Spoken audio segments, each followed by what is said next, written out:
금줄 잡았어, 금줄. 응? 하고 외마디를 남기자 영식이는 수제 앞으로 살같이 달려들었다. 허겁지겁 그 흙을 받아들고 샅샅이 헤쳐보니 딴은 재래에 보지 못하던 불구죽죽한 황토였다. 그는 눈에 눈물이 핑 돌며 이게 원 줄인가? 그럼 이것이 곱색 줄이라네. 한 포에 대돈씩은 넉넉 잡히네. 영식이는 기쁨보다 먼저 기가 탁 막혔다. 웃어야 오를지 울어야 오를지 다만 입을 반쯤 벌린 채 수재의 얼굴만 멍하니 바라본다. 이리 와봐. 이게 금이래. 이윽고 남편은 아내를 부른다. 그리고 내가 뭘 했어? 그러게 해보라고 그랬지? 하고 설면설면 덤벼오는 아내가 한결 어여뻤다. 그는 엄지가락으로 아내의 눈물을 지워주고 그리고 나서 껑충거리며 구덩이로 들어간다. 그 흙 속에 금이 있지요? 영식이 처가 너무 기뻐서 코다리에 고래등 같은 집까지 연상할 째 수재는 시원스러이 네, 한 포대에 50원씩 나와요 하고 대답하고 오늘 밤에는 꼭 정령코 꼭 달아나리라 생각하였다. 거짓말이란 오래 못 간다. 뽕이 나서 뼈다귀도 못 추리기 전에 훨훨 벗어나는 게 상책이겠다. 안녕하세요. 달고나입니다. 오늘은 김유정의 단편소설 금 따는 콩밭을 경춘선 김유정 역을 산책하며 읽어보려고 합니다. 주인공 영식은 동네 친구 수재의 꼬임으로 콩밭에서 금이 나오리라 기대하고 콩밭을 파기 시작합니다.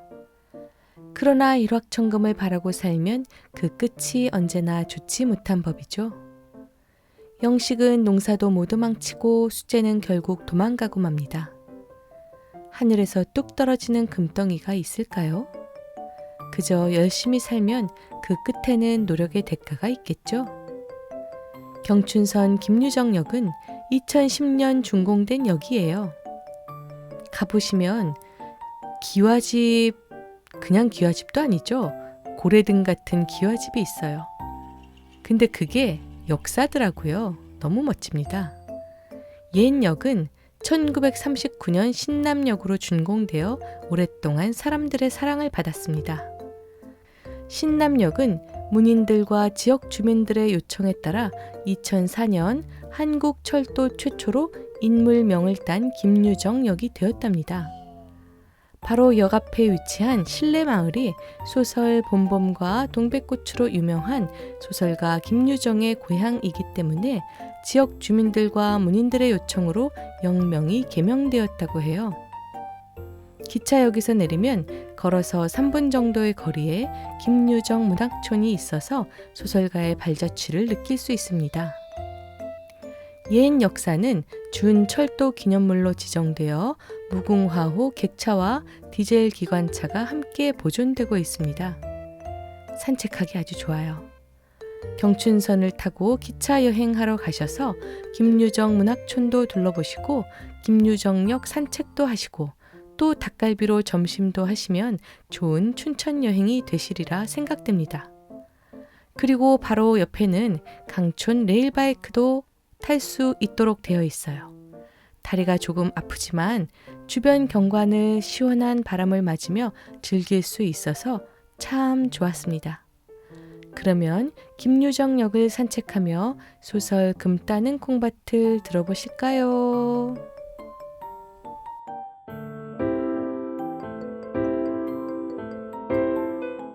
땅속 저 밑은 늘 음침하다. 고달픈 간들의 불, 맥없이 푸르기하다. 밤과 달라서 낮엔 되우 흐릿하였다. 거칠은 황토 장벽으로 앞뒤 좌우가 콩 막힌 좁직한 구덩이. 흡사히 무덤 속같이 귀중중하다. 싸늘한 침묵, 쿠더불의 흙내와 징그러운 냉기만이 그 속에 자욱하다. 곡괭이는 뻔질 흙을 이르집는다. 안팡스러이 내려쪼며 퍽, 퍽, 퍽. 이렇게 매떨어진 소리뿐. 그러나 간간 우수수하고 벽이 헐린다. 영식이는 일손을 놓고 소매자락을 끌어당기어 얼굴에 땀을 흘른다. 이놈의 줄이 언제나 잡힐는지 기가 찼다. 흙 한 줌을 집어 코 밑에 바싹 들이대고 손가락으로 샅샅이 뒤져본다. 완연히 버력은 좀 변한 듯 싶다. 그러나 불통 버력이 아주 다 풀린 것도 아니었다. 말똥 버력이라야 금이 온다는데 왜 이리 안 나오는지. 곡괭이를 다시 집어든다. 땅에 무릎을 꿇고 궁뎅이를 번쩍 든 채 씩씩거린다. 곡괭이는 무작정 내려 찍는다. 바닥에서 물이 스미어 무릎팍이 흥건히 젖었다. 굳어픈 천판에서 흙방울은 내리며 목덜미로 굴러든다. 어떤 때에는 윗벽의 한쪽이 떨어지며 등을 탕 때리고 부서진다. 그러나 그는 눈도 하나 깜짝하지 않는다. 금을 캔다고 콩밭 하나를 다 잡쳤다. 약이 올라서 죽을 둥 살 둥 눈이 뒤집힌 이 판이다. 손바닥에 침을 탁 뱉고 곡괭이 자루를 한 번 꼬나 잡더니 쉴 줄 모른다. 등 뒤에서는 흙 긁는 소리가 득득 난다. 아직도 버력을 다 못 친 모양. 이 자식이 일을 하나 시조를 하나 남은 속이 바직바직 타는데 웬 배심이 이리도 좋아. 영식이는 살깃띤 시선으로 고개를 돌렸다. 아무 말 없이 수제를 노려본다. 그제야 꾸물꾸물 바지개에 흙을 담고 등에 메고 사다리를 올라간다. 굿이 풀리는지 벽이 움찔하였다. 흙이 부서져 내린다. 전날이라면 이곳에서 아내 한 번 못 보고 생죽음이나 안 할까 털끝까지 쭈뼛할 게다. 그러나 인젠 그렇게 되고도 싶다. 수제란 놈하고 흙더미에 묻히어 한꺼번에 죽는다면 그게 오히려 날게다. 이렇게까지 몹시 미웠다. 이놈 풍치는 바람에 애꿎은 콩밭 하나만 결단을 냈다. 뿐만 아니라 모두가 낭패다. 세벌 논도 못 맸다. 논둑의 풀은 성큼 자란 채 어지러이 널려 있다. 이 기미를 알고 지주는 대로하였다. 내년부터는 농사질 생각 말라고 발을 굴렀다. 땅은 암만을 파도 지수가 없다. 이만해도 5길은 훨씬 넘었으리라. 좀 더 짚어야 오를지 혹은 북으로 밀어야 오를지 우두커니 망설거린다. 금점 일에는 으뜸이다. 입대해껏 수제의 지휘를 받아 일을 하여 왔고 앞으로도 역시 그러해야 금을 딸 것이다. 그러나 그런 칙칙한 짓은 안 한다. 이리 와, 이것 좀 파게. 그는 으쓱 위풍을 보이며 이렇게 분부하였다. 그리고 저는 일어나 손을 털며 뒤로 물러선다. 수제는 군말 없이 고분하였다. 시키는 대로 땅에 무릎을 꿇고 벽체로 군 벼력을 긁어낸 다음 다시 파기 시작한다. 영식이는 치다 나머지 버력을 짊어진다. 커다란 걸대를 뒤룩거리며 사다리로 기어오른다. 군문을 나와 버력더미에 흙을 막 내치려 할째 왜 또 파? 이것들이 미쳤나 그래? 산에서 내려오는 마름과 맞닥뜨렸다. 정신이 떠름하여 그대로 벙벙히 섰다. 오늘은 또 무슨 포악을 들으려는가?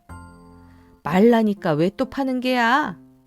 하고 영식이의 바짓개 뒤를 지팡이로 콱 찌르더니 갈아먹으라는 밭이지 흙 쓰고 들어가라는 거야? 이 미친 것들아. 콩밭에서 웬 금이 나온다고 이 지랄들이야 그래? 하고 목에 핏대를 올린다. 밭을 버리면 간수 잘못한 자기 탓이다. 날마다 와서 그 북새를 피우고 금하여도 다음날 보면 또 여전히 파는 것이다. 오늘로 이 구덩이를 도로 묻어놔야지 내일로 당장 징역 갈 줄 알게? 너무 감정에 격하여 말도 잘 안 나오고 떠듬떠듬거린다. 주먹은 곧 날아들 듯이 허구리 깨서 불불 떤다. 오늘만 좀 해보고 그만두겠어요. 영식이는 낯이 붉어지며 가까스로 한마디 하였다. 그리고 무턱대고 빌었다. 마름은 들은 척도 안 하고 가버린다. 그 뒷모양을 영식이는 멀거니 배웅하였다. 그러나 콩밭 낯짝을 들여다보니 무던히 애통 터진다. 멀쩡한 밭에 구멍이 사면 풍풍 뚫렸다. 예제없이 버력은 무더기 쌓였다. 마치 사태 만난 공동묘지와도 같이 귀살쩍고 대우 을신연스럽다. 그다지 잘 되었던 콩포기는 거반 버력더미에 다 깔려버리고 군데군데 어쩌다 남은 놈들만이 고개를 나풀거린다. 그 꼴을 보는 것은 자식 죽는 걸 보는 게 낫지 차마 못할 경상이었다. 농토는 모조리 떨어질 것이다. 그러나 대관절 올 밭도지 벼 2섬 반은 무엇로 해내야 좋을지. 게다 밭을 망쳤으니 자칫하면 징역을 갈는지도 모른다. 영식이가 구덩이 안으로 들어왔을 때 동무는 땅에 주저앉아 쉬고 있었다. 태연 무심히 담배만 뻑뻑 피우는 것이다. 언제나 줄을 잡는 거야? 인제 차차 나오겠지. 인제 나온다. 하고 코웃음을 치고 엇먹더니 조금 지남에 이 새끼 흙덩이를 집어들고 골통을 내려친다. 수재는 어쿠 하고 그대로 폭 엎드린다. 그러다 벌떡 일어선다. 눈에 띄는 대로 곡괭이를 잡자 대뜸 달려들었다. 그러나 강약이 부동, 왁살스러운 팔뚝에 퉁겨져 벽에 가서 쿵 하고 떨어졌다. 그 순간에 제가 빼앗긴 곡괭이가 정박이를 겨누고 날아드는 걸 보았다. 고개를 획 돌린다. 곡괭이는 흙벽을 퍽 찍고 다시 나간다. 수제 이름만 들어도 영식이는 이가 갈렸다. 분명히 홀딱 속은 것이다. 영식이는 본디 금점에 이력이 없었다. 그리고 흥미도 없었다. 다만 밭고랑에 웅크리고 앉아서 땀을 흘려가며 꾸벅꾸벅 일만 하였다. 올해는 콩도 뜻밖의 잘 열리고 맘이 좀 놓였다. 하루는 홀로 김을 메고 있노라니까 여보게 덥지 않은가? 좀 쉬었다 하게. 고개를 들어보니 수제다. 농사는 안 짓고 금점으로만 돌아다니더니 무슨 바람에 또 왔는지 싱글벙글한다. 좋은 수나 걸렸나 하고 돈 좀 많이 벌었나? 나 좀 꿔주게. 벌고 말고 마음껏 먹고 마음껏 쓰고 했네. 술에 거나한 얼굴로 신껏 주적거린다. 그리고 반머리에 쭈그리고 앉아 한참 객설을 부리더니 자네 돈벌이 좀 안 하려나? 이 밭에 금이 묻혔네 금이. 뭐? 하니까 바로 이 산 너머 큰 골에 광산이 있다. 광부를 300여 명이나 부리는 노다지판인데 매일 소출되는 금이 70냥을 넘는다. 돈으로 치면 7,000원. 그 줄맥이 큰 산허리를 뚫고 이 콩밭으로 뻗어나왔다는 것이다.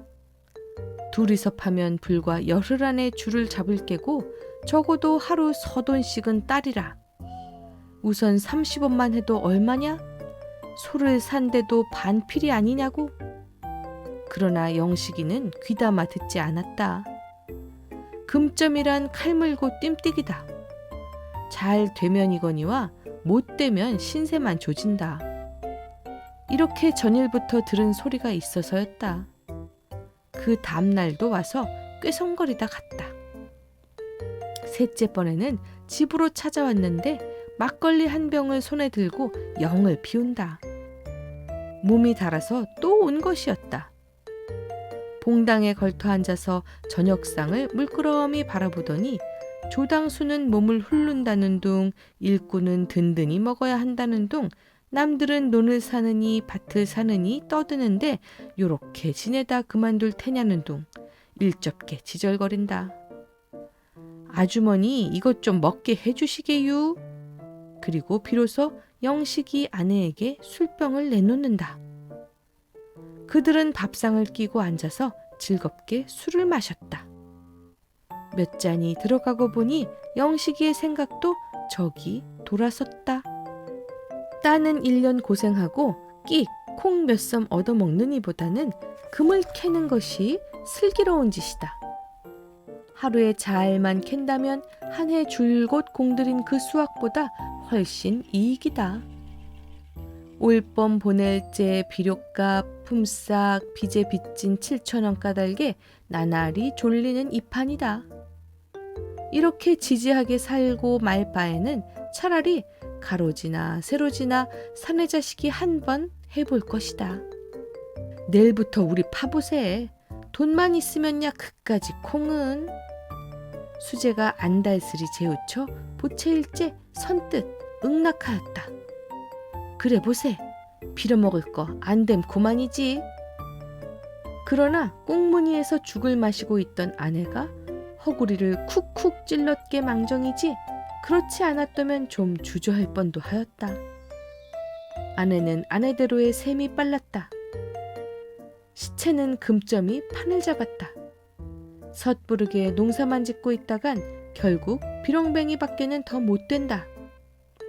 얼마 안 있으면 산이고 논이고 밭이고 할 것 없이 다 금쟁이 손에 구멍이 뚫리고 뒤집히고 뒤죽박죽이 될 것이다.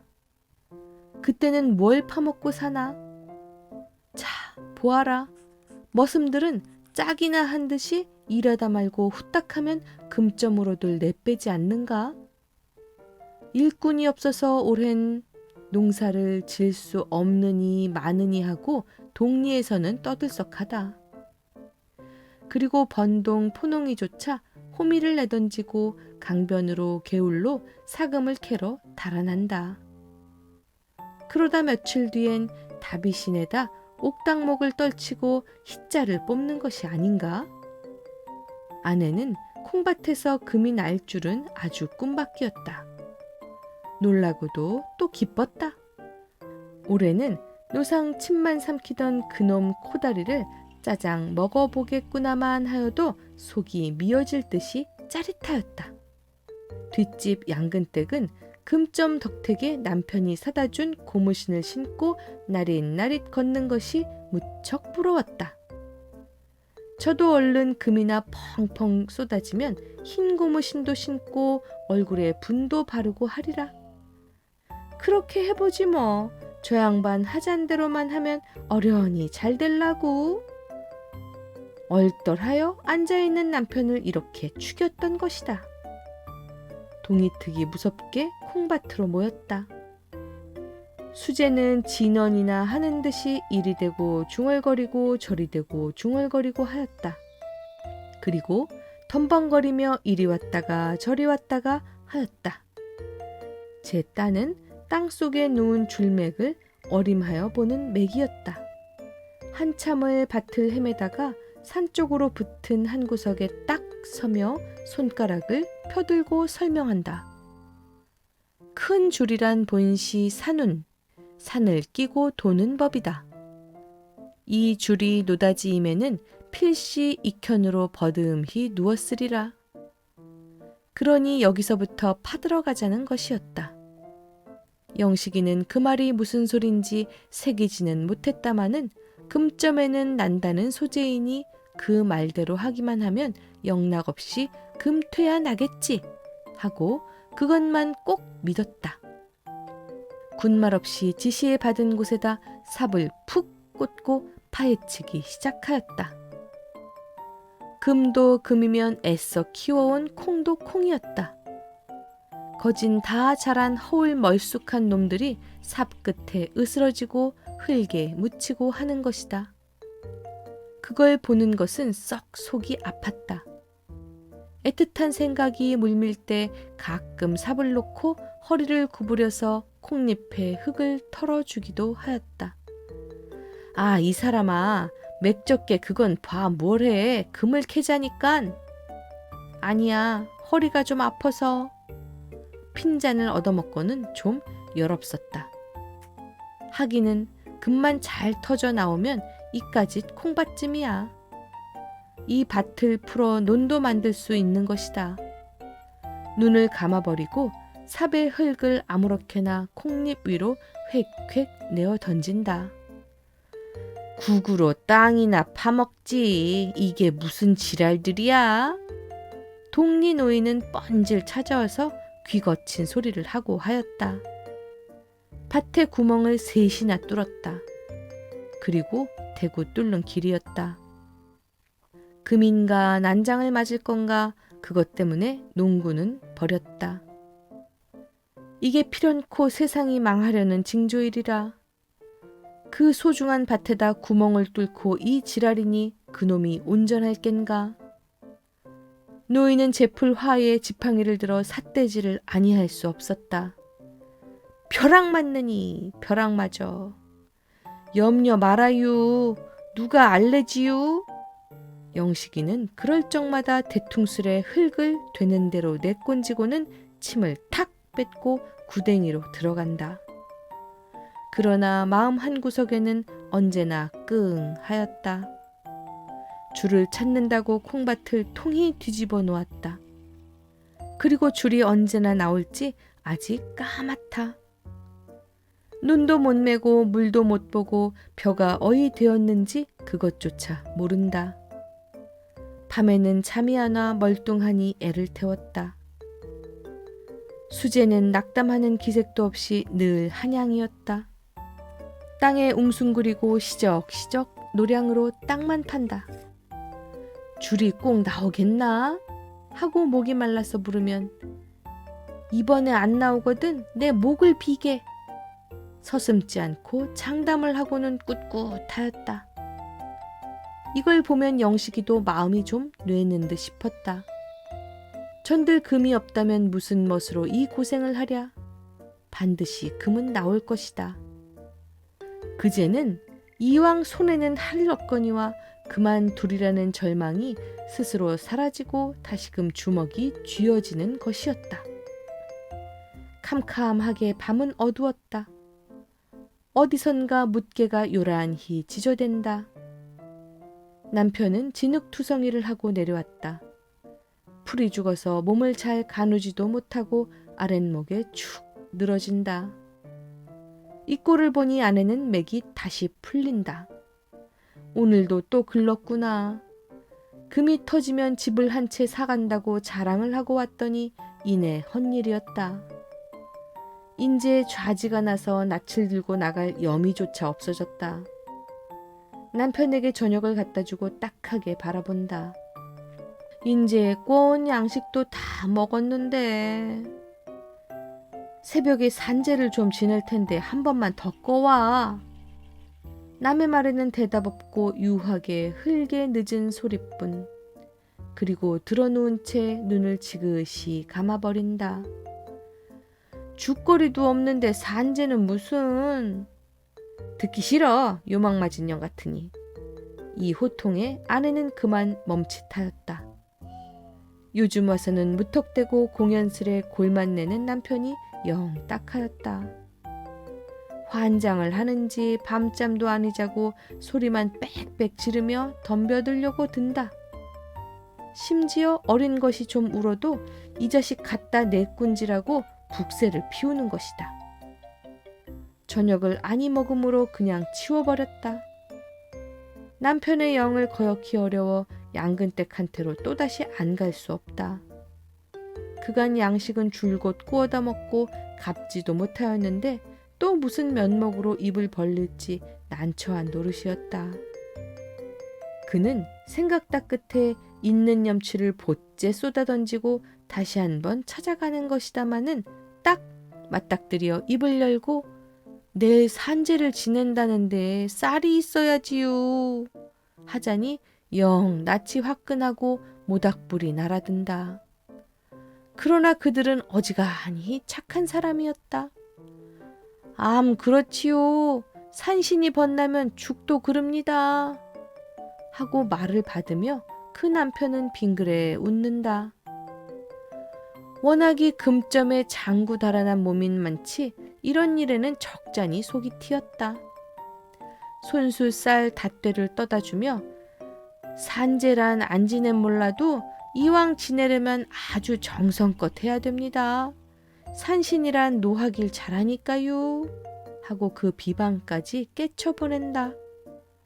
쌀을 받아들고 나오며 영식이처는 고마움보다 먼저 미안에 질리어 얼굴이 다시 빨갰다.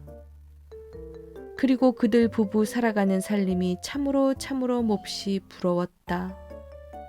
양든댁 남편은 날마다 금점으로 감돌며 버럭더미를 뒤지고 토록을 주워온다. 그걸 온종일 장판돌에다 갈면 수가 좋으면 2, 3원, 오가도 7, 80전 꼴은 매일 셈이 되는 것이었다. 그러면 쌀을 산다, 피륙을 끊는다, 떡을 한다, 장리를 놓는다. 그런데 우리는 왜 늘 요꼴인지 생각만 하여도 가슴이 메는 듯 맹맹한 한숨이 연발을 하는 것이었다. 아내는 집에 돌아와 떡살을 담갔다. 넬은 뭘로 죽을 쏘 먹을는지 윗목에 웅크리고 앉아서 맞은 쪽에 자빠져 있는 남편을 곁눈으로 살짝 할퀴어 본다. 남들은 돌아다니며 잘도 금을 주워오련만 저 망나니 제밭 하나를 다 버려도 그만 토를 못 주워오나. 변변치도 못한 사나이. 저도 모르게 얕은 한숨이 거푸 2번을 터진다. 밤이 이슥하여 그들 양주는 떡을 하러 나왔다. 남편은 절구에 쿵쿵 빠았다. 그러나 채가 없다. 동네로 돌아다니며 빌려오느라고 아내는 다리에 불풍이 났다. 왜 이리 앉았수? 불 좀 지피지. 떡을 찢다가 얼이 빠져서 멍하니 앉아있는 남편이 밉살스럽다. 남은 이래저래 애를 죄는데 저건 무슨 생각을 하고 저리 있는 건지. 낫으로 삭정이를 탁탁 조겨서 던져주며 아내는 은근히 훅닥이었다. 닭이 2회를 치고 나서야 떡은 되었다. 아내는 시루를 이고 남편은 겨드랑이에 자릿대기를 꼈다. 그리고 캄캄한 산길을 올라간다. 비탈길을 얼마 올라가서야 콩밭은 놓였다. 전면이 우뚝한 검은 산에 돌리어 막힌 곳이었다. 가생이로 느티 대추나무들은 머리를 풀었다. 단머리 조금 못 미쳐 남편은 걸음을 멈추자 뒤에 아내를 돌아본다. 있네. 그리고 여기 가만히 섰어. 시루를 받아 한 팔로 껴안고 그는 혼자서 콩밭으로 올라섰다. 앞에 쌓인 것이 모두가 흙더미. 그 흙더미를 막 돌아서려 할때 아마 돌을 찾나 보다. 몸이 쓰러지려고 우질끈하니 아내가 기겁을 하여 뛰어오르며 그를 부축하였다. 부정타라고 왜 올라와? 요망 맞은 년. 남편은 몸을 고루잡자 소리를 빽 지르며 아내 얼뺨을 붙인다. 가뜩이나 죽으라 하는데 불길하게도 계집년이. 그는 맞듣지 않게 두덜거리며 밭으로 들어간다. 밭 한가운데다 자리를 펴고 그 위에 시루를 놓았다. 그리고 시루 앞에다 공손하고 정성스레 재배를 커다랗게 한다. 우리를 살려줍시사. 산신께서 거들어주지 않으면 저희는 죽을 수밖에 꼼짝 없습니다요. 그는 손을 모으고 이렇게 축원하였다. 아내는 이 꼴을 바라보며 독이 뾰록같이 올랐다. 금점을 합내하고 금 한 톨 못 캐는 것이 버릇만 점점 글러간다.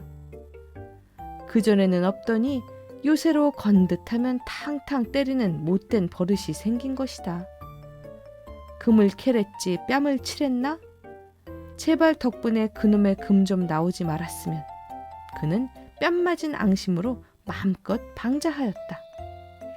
하긴 아내의 말대로 되었다. 열흘이 썩 넘어도 산신은 깜깜무소식이었다. 남편은 밤낮으로 눈을 까디집고 구덩이에 묻혀 있었다. 어쩌다 집에 내려오는 때이면 얼굴이 헐떡하고 어깨가 축 늘어지고 겁한 병객이었다. 그리고서 잠자코 커다란 몸집을 방고래에다 쾅 하고 내던지고 하는 것이다.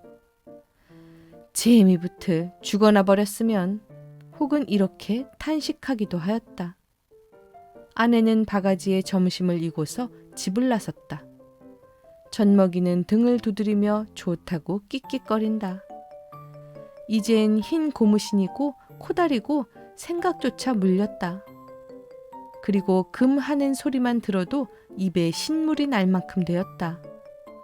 그건 고사하고 꿔다 먹은 양식에 졸리지나 말았으면 그만도 좋으리라마는.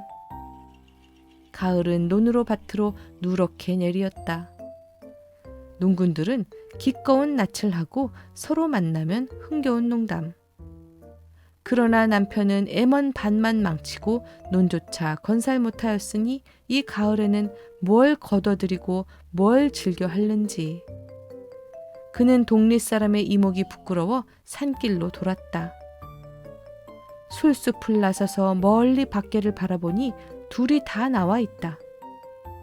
오늘도 또 싸운 모양. 하나는 이쪽 흙더미에 앉았고 하나는 저쪽에 앉았고 서로들 외면하여 담배만 뻑뻑 피운다.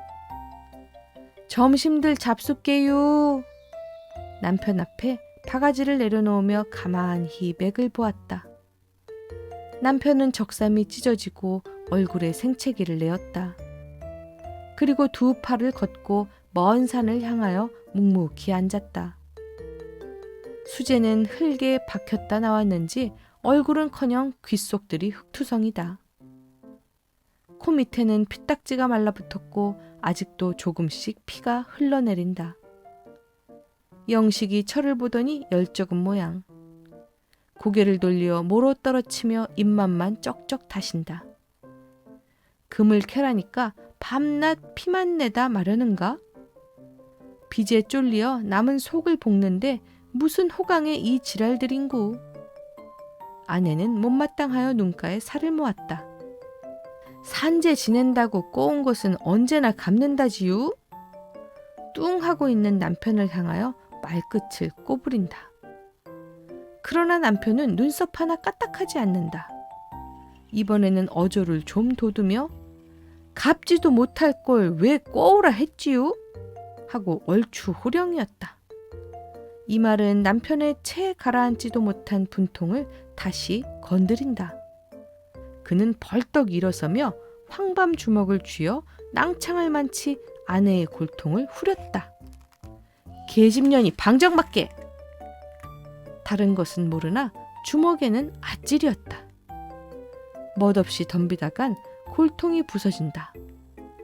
암상을 참고 바르르 하다가 이윽고 아내는 등에 업은 어린애를 끌어들였다. 남편에게로 그대로 밀어 던지니 아이는 까르륵 하고 숨 모는 소리를 친다. 그리고 아내는 돌아서서 혼잣말로 콩밭에서 금을 딴다는 쑥맥도 있담? 하고 빗대 놓고 비아냥거린다. 이년아 무어? 남편은 대뜸 달려들며 그 볼치에다 다시 올찬 황밤을 주었다.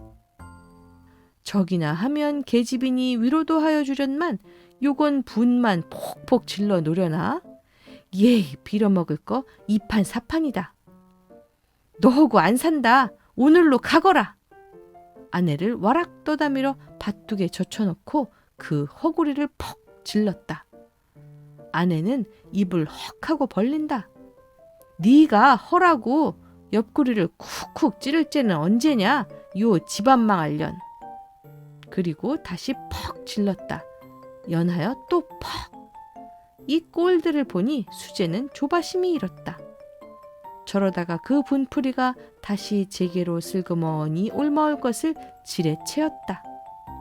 인제 걸리면 죽는다. 그는 비슬비슬하다 어느 틈엔가 구덩이 속으로 시납으로 없어져 버린다. 볕은 다사로운 가을 향취를 풍긴다. 주인을 잃고 콩은 무거운 열매를 둥글둥글 흙에 굴린다. 맞은 쪽 산 밑에서 벼들을 베며 기뻐하는 농군의 노래. 터졌네 터져. 수재는 눈이 휘둥그렇게 군문을 뛰어나오며 소리를 친다. 손에는 흙 한 줌이 잔뜩 쥐었다. 뭐? 하다가 금줄 잡았어 금줄. 응? 하고 외마디를 남기자 영식이는 수재 앞으로 살같이 달려들었다. 허겁지겁 그 흙을 받아들고 샅샅이 헤쳐보니 딴은 재래에 보지 못하던 불구죽죽한 황토였다. 그는 눈에 눈물이 핑 돌며 이게 원줄인가? 그럼 이것이 곱색줄이라네. 한 포에 대돈씩은 넉넉 잡히네. 영식이는 기쁨보다 먼저 기가 탁 막혔다. 웃어야 오를지 울어야 오를지 다만 입을 반쯤 벌린 채 수재의 얼굴만 멍하니 바라본다. 이리 와봐. 이게 금이래. 이윽고 남편은 아내를 부른다. 그리고 내가 뭘 했어? 그러게 해보라고 그랬지? 하고 설면설면 덤벼오는 아내가 한결 어여뻤다. 그는 엄지가락으로 아내의 눈물을 지워주고 그리고 나서 껑충거리며 구덩이로 들어간다. 그 흙 속에 금이 있지요?